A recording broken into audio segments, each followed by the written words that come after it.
His Highness Sheikh Hamdan has been there. Will Smith has been there. I forget the Red Bull guy's name, but there was a Red Bull motocross guy that was just up there. Tom Cruise has been there. But yeah, so there've been several people, but I'm the only woman that's ever been to the top of the Burj. You might recognize Nicole Smith-Ludwig from an Emirates airline campaign that went viral in 2021. She's that flight attendant who was casually standing on top of Dubai's Burj Khalifa, which is almost 1 kilometer high and 163 floors. Nicole is actually a professional skydiver who was hired to bring this spectacular ad concept to life. But how did an American woman from a small town in Georgia end up standing on top of the world's tallest building in an Arab country? I'm Nadia Michel, and this is TMR Thrill Seekers. The Burj Khalifa stunt is without a doubt one of the most amazing stunts that I have ever done in my entire life. And the way that it all came about was when Emirates initially did a casting call for their flight attendants. And I believe that they had some candidates that were willing to go up there, but after some consideration, they decided that it was a better idea to hire a professional to do that. And the reason being is when you're at that altitude in a situation like that, it's necessary that you maintain a level head and have an understanding of those dynamics.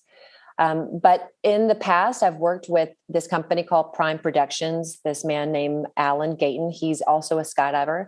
I've worked behind the scenes with Alan and Marta with Prime Productions on some other stunts. And my husband is also a stuntman. And so I've been behind the scenes on several of his stunts. And Alan called me and he goes, Nicole, I have this project. I want to know if you're interested in it. Do you have red lipstick?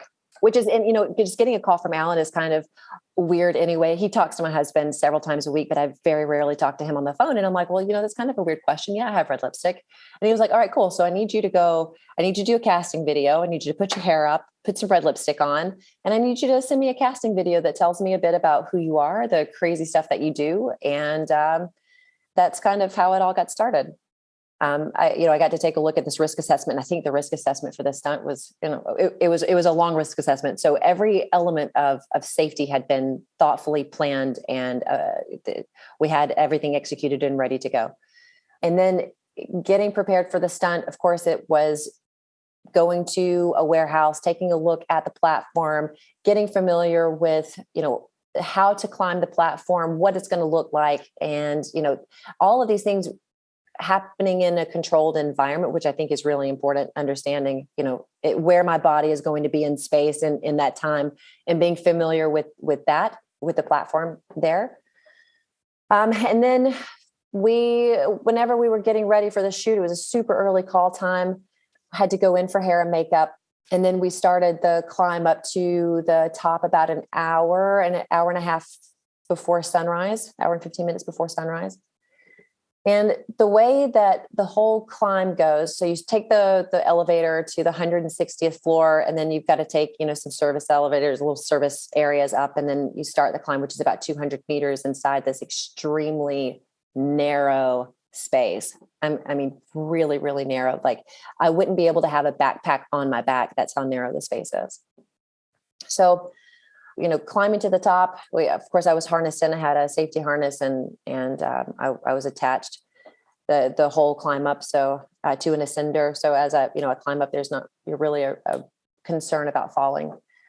And getting to the top of the platform was a really incredible experience. The standing on the top of the spire, and I still had the platform above me, but it was just remarkable being able to see the city from there. The last 2 meters was up the platform itself. And of course, the whole time I'm always attached to 3 points of attachment. So I have my safety harness, and then I'm attached to the platform, and I'm attached to the spire as well. So all of these things are keeping me safe. Yeah. And then standing on top of the platform, once, I kind of found my handholds, my footholds, then standing up it was just remarkable. It did get a lot of attention. I think Emirates hit the holy grail with this marketing stunt, right? Because you look at it, you watch it, and you feel something. They really capture your emotions with a stunt. So it's, you either are in total awe, or it makes you sick because, you get a little vertigo, or it's complete disbelief, or, you think it's a blatant lie that it's all CGI. And I love that. I love that there's been so much controversy that way of people, whether it's real or fake. Like you pick one side of that coin and you stick there and, with it until you see the behind the scenes. And in some cases, some people still think it's fake.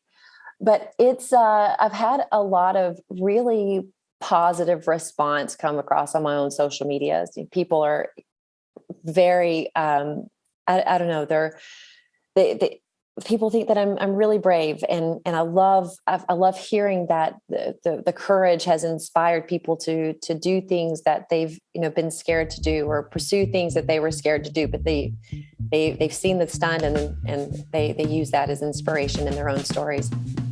Nicole came to Dubai in 2016 to teach skydiving and just to enjoy it as part of her daily routine.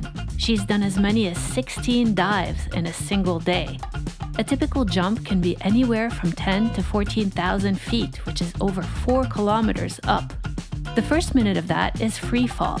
At maximum speed or terminal velocity, divers can fly through the sky at up to 200 kilometers an hour. This whole idea, jumping out of a flying airplane, goes completely against any human survival instinct. But somehow, it's great. When I got to the door of the airplane, it was one of the scariest things I've ever done in my life. Because you realize at that point that you've never been in an airplane with the door open. And when you get to the edge, it is literally the end of your comfort zone, because you're standing there and you're faced with the decision of, do I jump out of a perfectly lit airplane? Am I going to die? What the heck am I doing? When I got out of the airplane for the first time, it was the most liberating, crazy, blissful experience of my life. And it's just that emotion that is attached to skydiving that has just stayed with me, that excitement and that passion. Nicole is multi-rated in skydiving, which means she practices and teaches a variety of different types of jumps. That's right, there are many ways you could do this, other than screaming at the top of your lungs. So there's several different disciplines in skydiving. There's formation skydiving, so learning how to fly with a group of people. There's free flying, which is just another type of dynamic flying, and belly flying and wingsuiting. So there's multiple different disciplines within the sport of skydiving, and as a coach, I'm able to teach people kind of how to hone in on their skills of how to, like, the aerodynamics of body flight and how they can fly better. The view from the sky is one of the main criteria for skydivers, which is why most top skydiving locations are in places with incredible natural beauty, like New Zealand and Hawaii. But Dubai has become a hub for skydivers from all over the world because of its unique city views and also the weather, which is warm year-round. Here you can fly over man-made wonders like the Palm Jumeirah, the artificial archipelago built into the sea, and get a mind-blowing view of the Persian Gulf. Or you could do a desert jump and enjoy a view of golden sand dunes in the Arabian desert. Dubai also hosts one of the biggest annual international skydive championships. Skydiving is very prevalent in Dubai. It is such a beautiful place to jump. There are two different drop zones there. One is the Skydive Dubai, Palm Jumeirah, the iconic skydiving over, Palm Jumeirah, and the other one is in the desert campus. But I mean, the weather in Dubai is glorious for skydiving, especially in the winter. The community of skydivers is they're so special because, and it literally encompasses every walk of life. You could be, jobless and, I don't know, or you could be a quantum physicist, and it is a level playing field for everybody. So there's just this, again, it's just this level of camaraderie. It's this band of brothers where, we all come together with one intention, and that's to skydive. That's to have fun. Nicole came to the UAE to be with her husband, David Jr. Ludwig, who's also a world-renowned champion skydiver. But she was born and grew up in a small town in America, in Northeast Georgia. I remember I lived really close to an airport community in my hometown, and I would lay in the grass and look up at the skies and watch airplanes just kind of fly around all day. And I always wondered what it would be like to jump out of an airplane. So that's kind of where that seed got planted. But then I had these recurring nightmares about falling off of a cliff. And I figured that if I went skydiving, I would not have that nightmare anymore. And it did. Yeah. As soon as I went skydiving, that nightmare stopped. Her dreams stopped, but something else lurked around the corner. In 2011, what happened in her real life rivaled even the worst nightmare. I've had some tragic things happen in my life. I was a widow at 25. And I needed something to kind of bring me back to myself and to, give me something to focus on. And I started skydiving in 2011, almost a year after my late husband passed away. And it really just reinvigorated my life. And then about 6 months after I started skydiving, I was in a really bad car accident that by all statistics should have claimed my life. Oh my gosh, the left me with a broken neck, a broken back. I had 2 broken ribs, a collapsed lung, a broken tailbone. My pelvis was broken in 4 places. I had 2 brain injuries. And again, by all statistics, I should not have made it. The man that was in the car with me, who was my boyfriend at the time, his name was Jeremy. He was killed almost instantly. And I've had to be life flighted to a trauma hospital. And there's 11 days of my life that I have no recollection of. So as I was going through the rehabilitation process, learning how to walk again, and the goal that I had in mind was to skydive all 50 United States. So these, while I'm going through this physically and emotionally painful time, that was always the light at the end of my tunnel. When I'm ready, when my orthopedist give me the go ahead, which I had some really phenomenal sports medicine doctors, when I got the go ahead from them that, everything was going to be okay if, I did a skydive, then that was it. That was my goal and ambition. And I was able to get through the process and with that in mind the whole time. Was being able to skydive all 50 states when I was done. The accident happened in Rockmart, Georgia on June 13th, 2011, a mile from my boyfriend's house. Literally, where we were, I could see the turn into his apartment. That's how close we were. We were hit by a driver who ran a red light. He collided with us and hit the driver's side door of the car we were in. But I have a goal to skydive all 7 continents, and I've jumped 5, and I have Australia and Antarctica left. So those 2 places. Those are my biggest goals.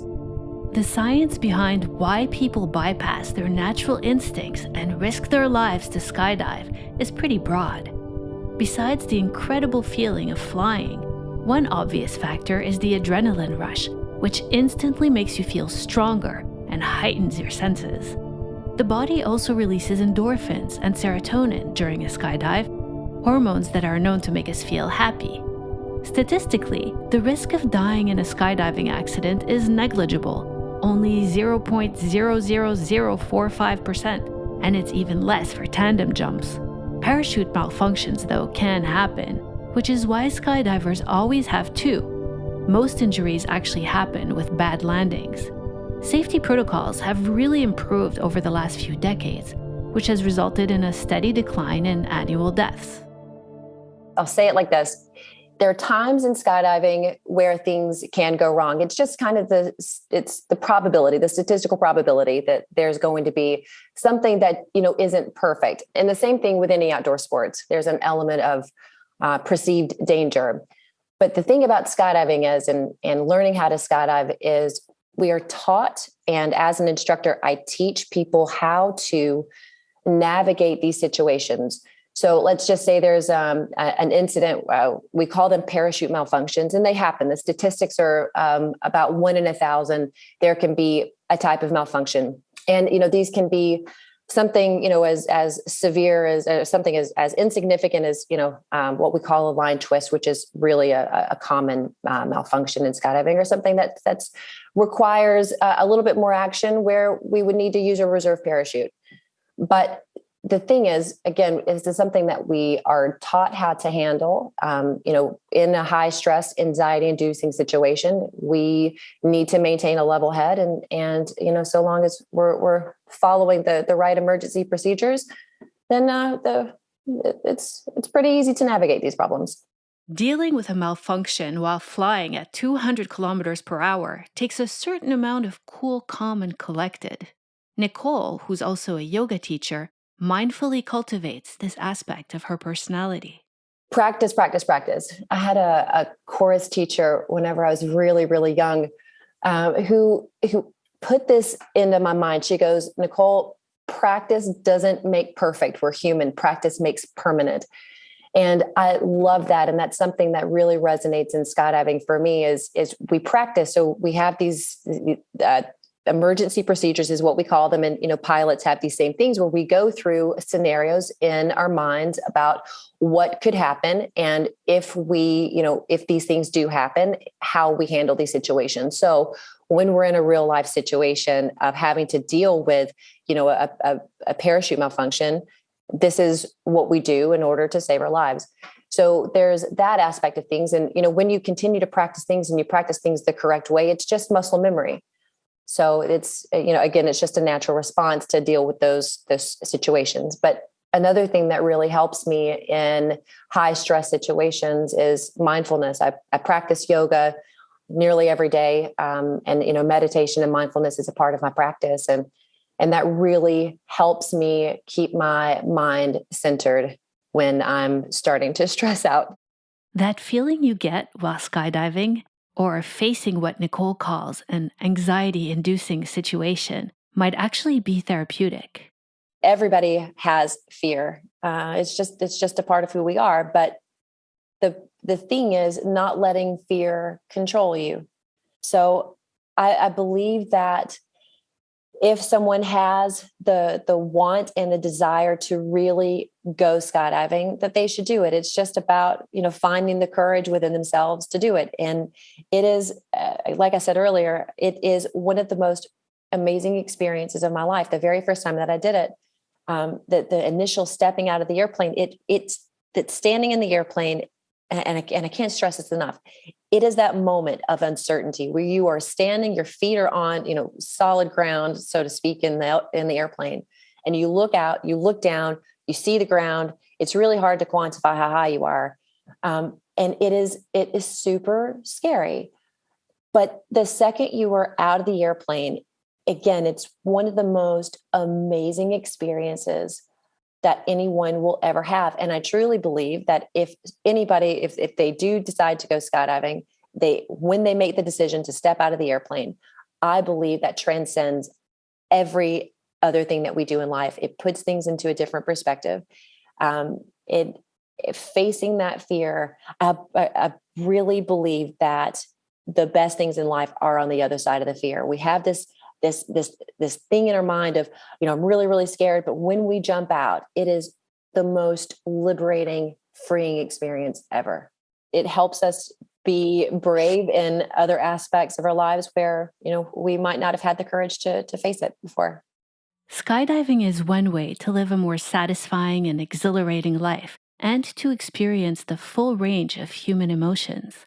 After all, we only live once, and it often comes to an end when you least expect it.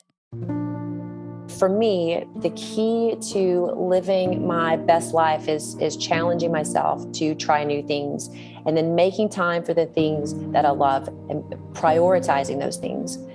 And then again, like I said earlier, staying connected to my childlike curiosity. For me, I like to just stop and smell the flowers. I like to appreciate the small things. And I believe that level of gratitude as well is something that helps me live my best life. I believe that I've gone through the things that I've gone through because there's a greater purpose for me. And I believe that if I can inspire one person to push through their fear or to find some light in their darkness, then it's all worth it. That's why I want to tell my story, because I know we all have fear. We all have fear, and sometimes we just need, a different perspective, a different story to be able to make something great for ourselves. And I hope that my story is able to inspire others to do that. You can follow Nicole in the sky and on the ground on Instagram at Nicole Smith Ludwig, or you can watch her fly on her YouTube channel. If you enjoyed today's episode, be sure to like it and follow us wherever you get your podcasts. You can find me on Instagram and Twitter at @NadiaMichelle_. See you soon.